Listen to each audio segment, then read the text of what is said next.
The morning the world tilted for Ryan Holt began with sirens slicing through sunlight and the bitter taste of fear sitting heavy in his chest. He was already late, already counting the minutes like coins he didn't have, when he saw the woman collapse on the sidewalk, one hand gripping her swollen belly, the other reaching for help that no one else seemed to notice. In that instant, the job he couldn't afford to lose and the human being who couldn't afford to be ignored collided, and Ryan made a choice that would cost him everything he thought he needed to survive. If you believe kindness deserves second chances and that doing the right thing still matters in this world, please like, comment, share, and subscribe to the channel Kindness Journal right now. Your support helps stories like this reach hearts that need them. Ryan was a single father of a 7-year-old boy named Micah, a child with curious eyes and a laugh that could briefly erase exhaustion. Daytime was a blur of school drop-offs, rushed bus rides, and tight schedules stitched together by hope and caffeine. He worked at Chai, a fast-growing corporate chain that sold optimism in ceramic mugs while demanding perfection from the people behind the counter and the desks upstairs. Ryan was an operations assistant, invisible until something went wrong, valued only for punctuality and quiet obedience. Every morning he promised Micah he would be home before sunset, and every morning he promised himself he would never be late again. That day, the sun was already high, warming the concrete, when Ryan spotted the pregnant woman struggling to breathe. Her face was pale, eyes unfocused, and panic rippled through her like a storm. People passed, some glancing, others pretending not to see. Ryan dropped his bag, knelt beside her, and called for help, using his jacket to shade her from the heat. Time slowed as he flagged down assistance, held her steady, and waited until professionals arrived. When they finally took her away, she squeezed his hand with a gratitude so raw it left him shaken. By the time Ryan checked the clock, his heart sank. He was 40 minutes late. Chai's building gleamed in the daylight, glass reflecting ambition and profit. Ryan ran anyway, lungs burning, sweat soaking his collar. He arrived breathless, hair disheveled, hope already fading. The supervisor didn't ask why. The system didn't care. Tardiness was logged, policies were enforced, and within minutes Ryan was escorted out with a thin envelope and a rehearsed apology that meant nothing. He tried to explain, tried to hold on to dignity, but rules were rules. As the doors closed behind him, the sun felt harsher, the city louder, and the future terrifyingly blank. He walked home under the same bright sky, each step heavier than the last. Micah would be waiting with homework and questions, with trust.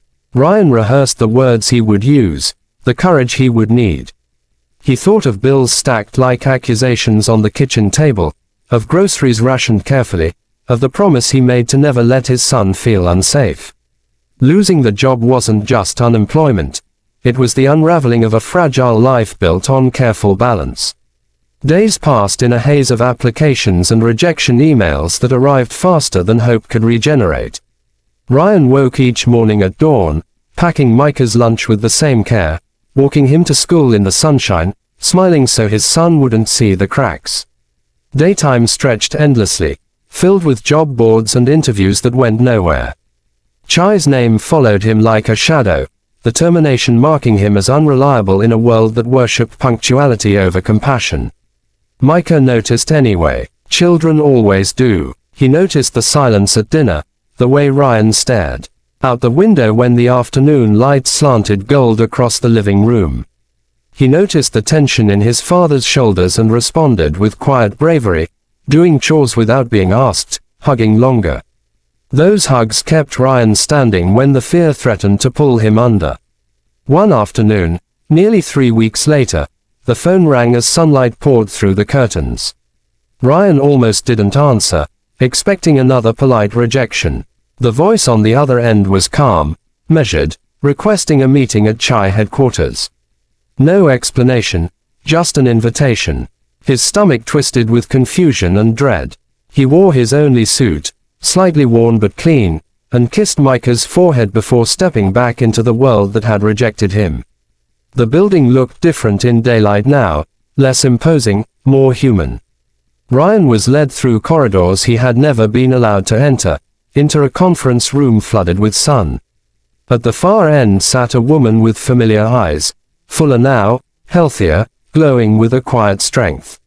Recognition struck like lightning. She was the woman from the sidewalk. She spoke without accusation, without ceremony, explaining that she was the founder and owner of Chai, that she had been on her way to a prenatal appointment when complications overwhelmed her. She described the fear of that moment, the relief when someone stopped, the memory of a man who chose humanity over a time clock. She had asked for his name that day but never received it. Only later, reviewing an incident report about an employee terminated for lateness, did the pieces align. Ryan listened, heart pounding, shame and pride tangling inside him. He expected an apology at best, a token gesture. Instead, she spoke of values, of a company that had grown faster than its conscience. She admitted failure, not as a performance but as a reckoning. Daylight streamed in as if bearing witness to the turning of something heavy and long overdue.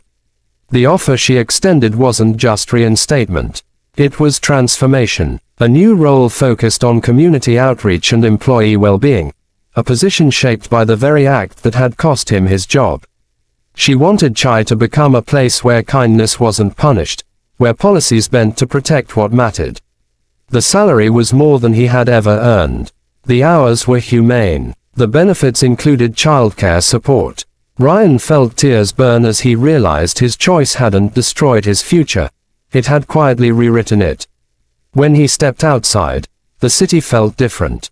The same sun warmed his face, but now it felt like promise instead of pressure.